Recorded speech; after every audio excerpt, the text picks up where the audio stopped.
This is the machine in random testing for I think that maybe 24 hours or 40 hours in 2 days. We can check the testing the machine in the empty.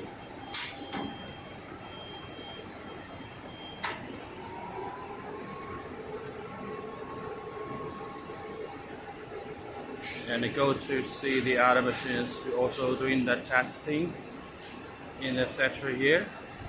And this is another 2 machines in the random testing.